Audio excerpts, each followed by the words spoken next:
सभी साथियों को मेरा नमस्कार। आपका स्वागत है जेबी ऑनलाइन क्लासेस बाय यूट्यूब में नए वीडियोस में आपका स्वागत करता हूँ इस चैनल पर।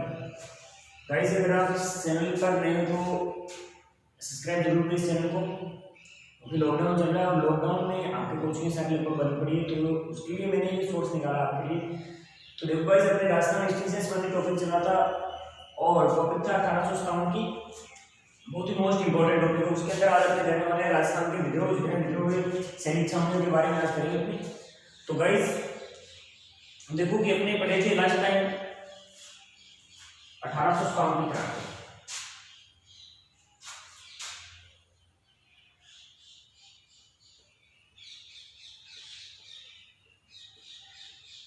अपना टॉपिक था 1857 की क्रांति। देखो गाइस, इसके अंदर आज अपने पढ़ेंगे राजस्थान के संदर्भ में विशेषता। तो देखो, राजस्थान के संबंध में पढ़ने से पहले अपने को पता होना चाहिए कि एक राजपूताना रेजिडेंसी की स्थापना हुई थी। राजपूताना रेजिडेंसी,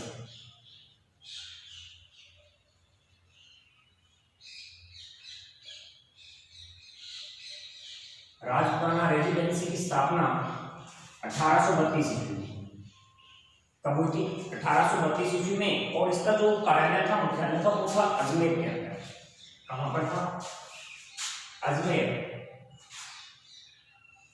और अजमेर के अंदर 12 गलियां बनी हुई है, 12 गलियां, जिसमें से जिसको आज वर्तमान में अपने सुभाष उद्यान बोलते हैं। सुभाष उद्यान, इसका कार्यालय कहां पर था?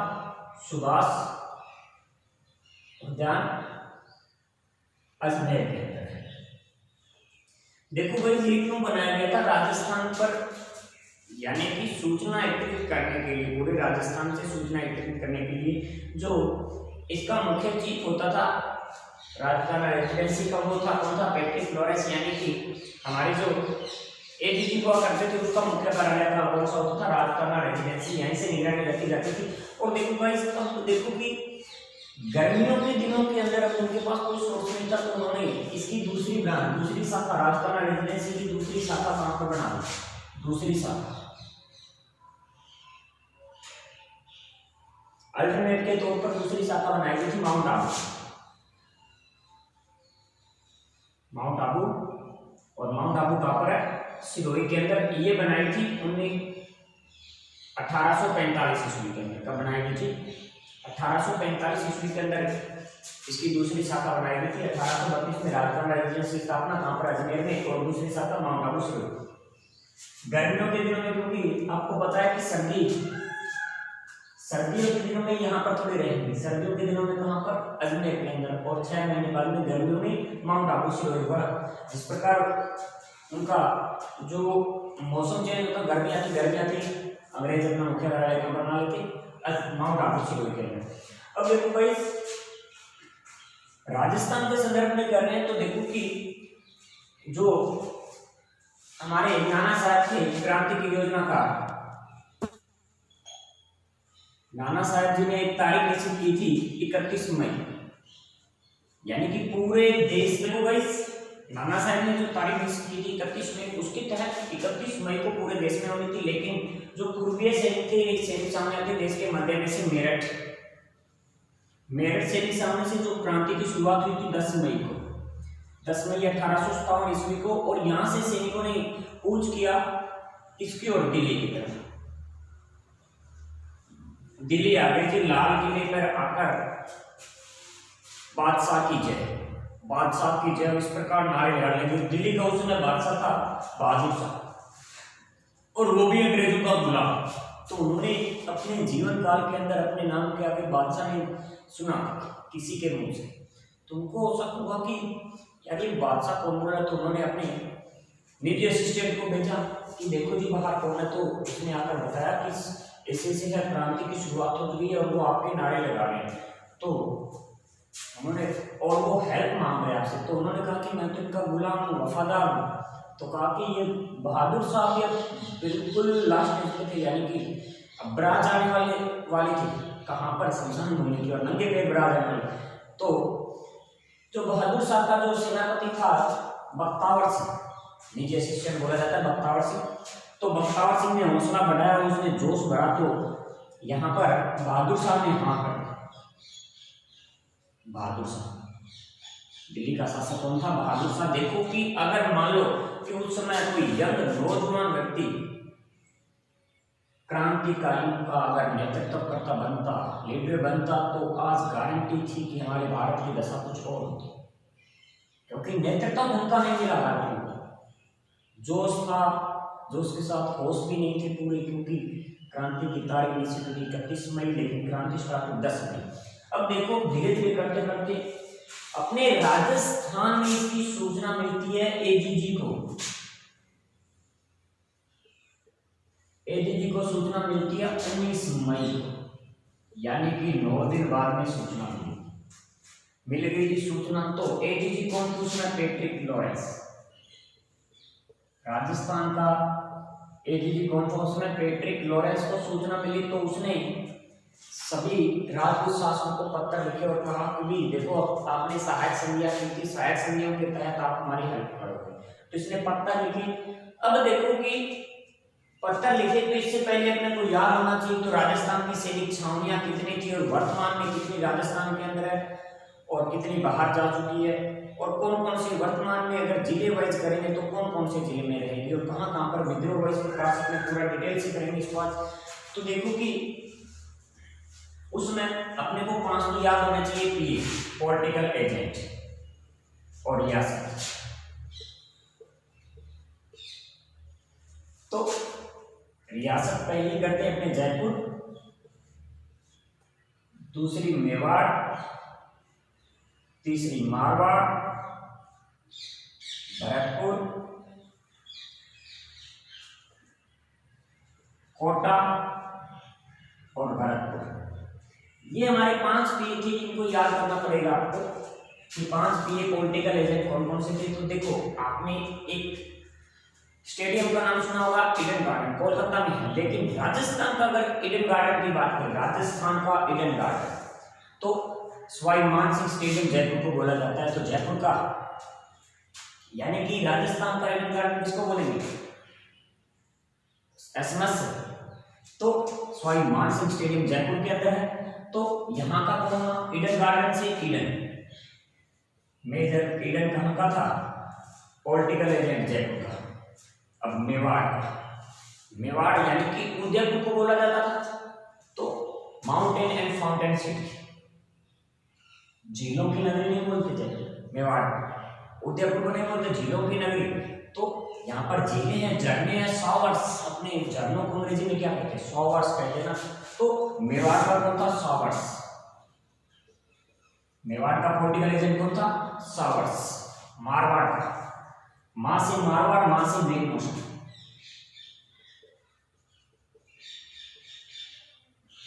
मां से मारवाड़, में से मेघमौसम। कोटा, अपने बाजार से कोई भी कोट लेकर आते हैं, कोट पहनने वाला, कोट के बटन नहीं होते ज्यादा। आप शर्ट का देखो, शर्ट में कम बटन होंगे, कोट के अंदर सबसे ज्यादा बटन होते हैं। तो बटन से आप क्या याद करोगे? कोटा से, कोटा का बटन, कोटा का किस प्रकार, कोट के सबसे ज्यादा बटन यानी कि बटन, मेजर बटन का है कोटा का। भरतपुर का मॉरिसन, भरतपुर का कौन सा है? मॉरिसन या मॉरिशस भी मिलता है। ये हो गई थी अपने पॉलिटिकल एजेंट, कितने? 5। यहां तक कोई दिक्कत? एक बार इसका स्क्रीनशॉट ले लीजिएगा। देखो भाई इसके बारे में अपने को याद होना चाहिए, राजस्थान में सैनिक छावनी कितनी थी? सैनिक छावनी की अगर बात करें तो आपको एक लाइन याद रखनी है, मेरे जैसे सभी टीचर्स यूज करते हो लाइन, लगभग जितने भी राजस्थान का जीके पढ़ाते हैं वो सारे के सारे यही लाइन यूज करते हैं। तो वो लाइन कौन सी है? एनिमी मेरा प्यार है। क्या लाइन याद करनी है आपको? एनिमी मेरा प्यार नहीं देखा।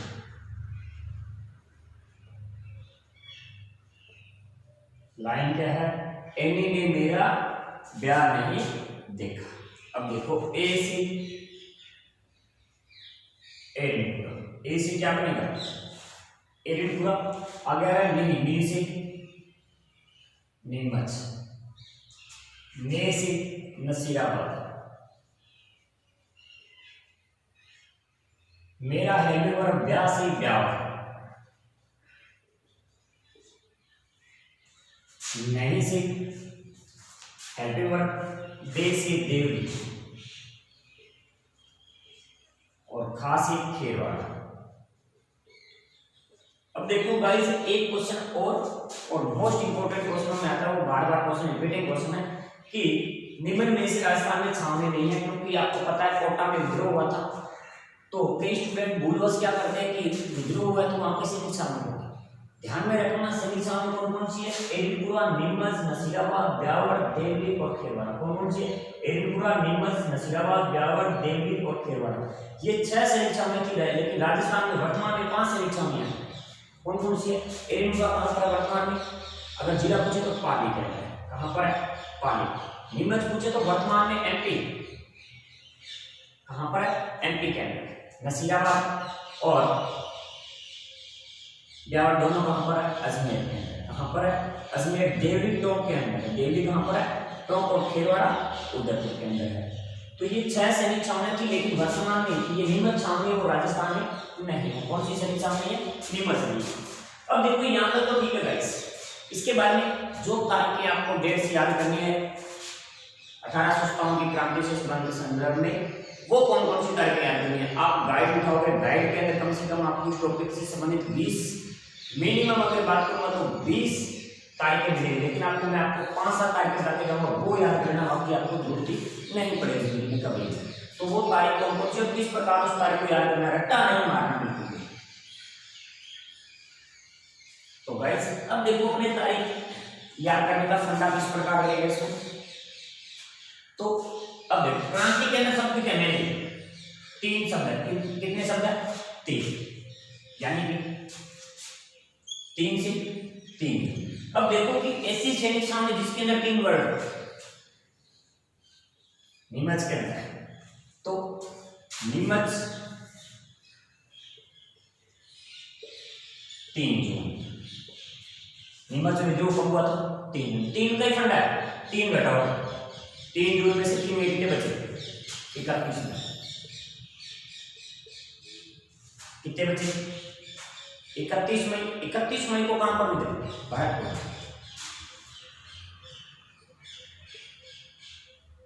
भरतपुर में विद्रोह कब हुआ था, 31 में। अब देखो 31 में से 3 घटाओ, यानी कि 28 मई।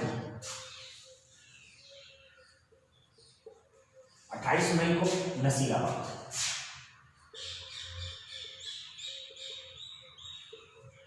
अब देखो नसीराबाद हो गया, नीमच हो गया, 2 सैनिक छावनी। भरतपुर एक अलग से डिस्ट्रिक्ट में हुआ था, जाटों ने किया था। तो इसके बाद में अगर आपको क्या करना है तो कहां पर विद्रोह हुआ था, तो अब अपने क्या करेंगे, यहां तक तो ठीक है जी, लेकिन अपना काम बना नहीं तो अपने किसके पास जाएंगे। आज भी अगर मान लो अपने कोई भी है अपने काम करते रहते लेकिन उसका फल नहीं मिला, तो अपने क्या करेंगे, देवताओं को मनाएंगे, यानी कि देवता से देवरी जाएंगे, देवरी।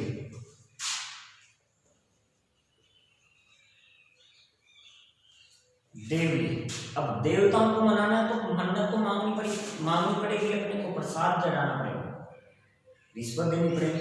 अपने कहते हैं 10 या 11 रुपए का प्रसाद चढ़ा देते लोग, देवताओं को मनाएंगे। देवरी विद्रोह कब हुआ, 10 या 11 जून को। देखो गाइस आपको इसमें तारीख में मिलेगा कुछ भी 4 या 5 जून भी दिखाएगा, 6 जून भी दिखाएगा, लेकिन जो एग्जैक्ट तारीख है वो 10 या 11 जून कहते हैं कि 10 जून के मध्य रात्रि से 10 और 11 जून दोनों के दोनों सही है, बिल्कुल एक्यूरेट है आरटीसी के द्वारा यहाँ पे। और इसके बाद में देख सकते 3 का फंडा, यानी कि 11 और 3 14 जून। 14 जून को कहां पर विद्रोह हुआ, कहां हो गया, देवली हो गया। एक तो रहा खेरवाड़ा, खेरवाड़ा में कोई प्रत्यक्ष रूप से नहीं, एरविपुरा रह गया, ठीक हो। अभी अपने देवली विद्रोह 10 से या 11 जून। इसके बाद में देवली कहां पर है, टोंक के अंदर। कहां पर है, टोंक। तो टोंक में विद्रोह यानी कि कितने जोड़ेंगे, 3, तो 11 और 3 14 जून। 14 जून को कहां पर विद्रोह, टोंक के अंदर। इसके बाद में देखो देवताओं को इतने सभी जगह घूम लिया, देवताओं को एन मनाना, यानी कि एनसी एरिनपुरा यानी कि देवताओं ने पहले 10 से 11 रुपए का प्रसाद बोला, लेकिन माने नहीं, अब बोले कितने रुपए का, 21 रुपए का, यानी कि 21 अगस्त। 21 अगस्त को कहां पर विद्रोह होगा, एरिनपुरा। इसके बाद में एक विद्रोह आपको एक तारीख को याद करिए, कोटा का विद्रोह। तो कोटा के अंदर विद्रोह हुआ था 15 अक्टूबर को। कब हुआ था, 15 अक्टूबर को विद्रोह हुआ था। देखो कि एक एक करके दोबारा ऐसे याद करें। नसीराबाद में कब हुआ, 28 में, भरतपुर 31 में, नीमच 3 जून, देवली 10 या 11 जून, टोंक 14 जून, एरिनपुरा में 21 अगस्त और कोटा के अंदर 15 अक्टूबर। तो गाइस यहाँ तक आप एक बार स्क्रीनशॉट ले लीजिए, इसके बाद में दोबारा से इसको आगे करके विद्रोह नसीराबाद से स्टार्ट करेंगे। स्क्रीनशॉट ले लीजिए जल्दी से इसका। अब चलते हैं आगे अपने।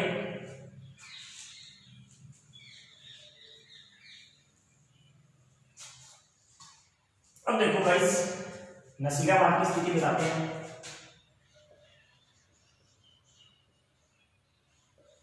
नसीराबाद के अंदर एक सैनिक टुकड़ी थी 15वीं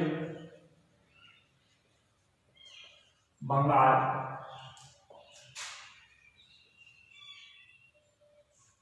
नेटिव इन्फेंट्री।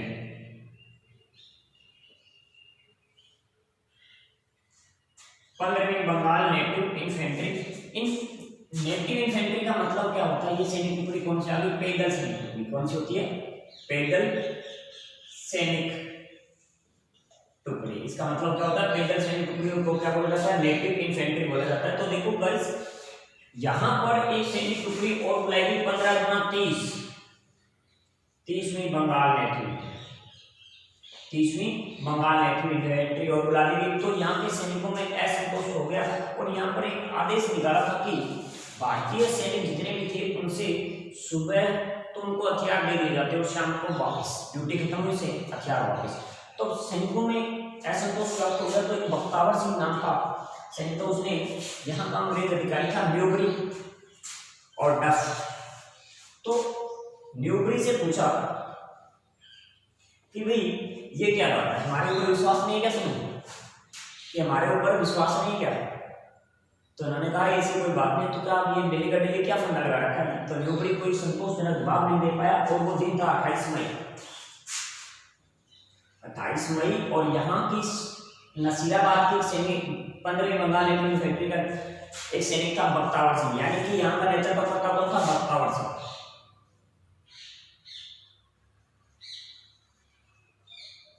कौन था, बख्तावर सिंह के नेतृत्व में यहां से क्या कर दिया, सैनिकों ने क्या कर दिया, हमला कर दिया और न्यूबरी को वहीं पर मार दिया।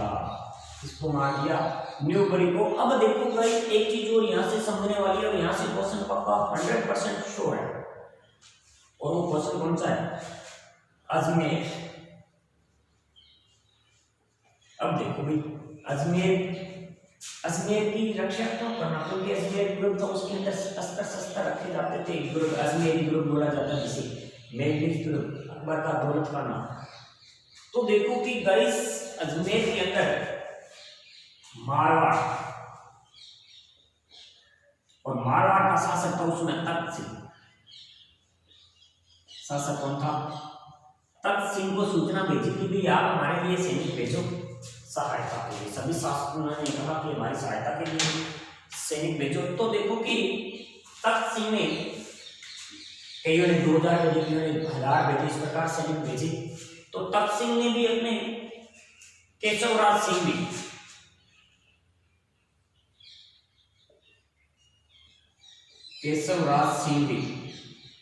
के नेतृत्व में कितने सैनिक भेजे, 4000 सैनिक भेजे। लो जी, अब देखो भाई, ये ठहरे मारवाड़ी, यानी कि अपने राजस्थानी तो राजस्थानी है। तो भाई अजमेर ग्रुप में इस प्रकार पार्क में बैठे हैं जी, और यहाँ पर एक मूर्ति है पार्क के सेंटर के अंदर, और वो मूर्ति किसकी है, पूर्व कौन, एजीजी, राजस्थान के पूर्व एजीजी सदरलैंड की, किसकी है, सदरलैंड। ये कौन थे, हमारे एजीजी थे पहले, कौन थे, एजीजी। अब इन्होंने देखा भी इस पार्क के यहाँ पर बैठे थे चारों तरफ तो ये सदरलैंड की मूर्ति देखी, और ये मूर्ति है काले रंग की। तो बिल्लो जी आगे ठहरे हो राजस्थानी, और राजस्थानी में मारवाड़ी बंदे तकड़े होते हैं भाई।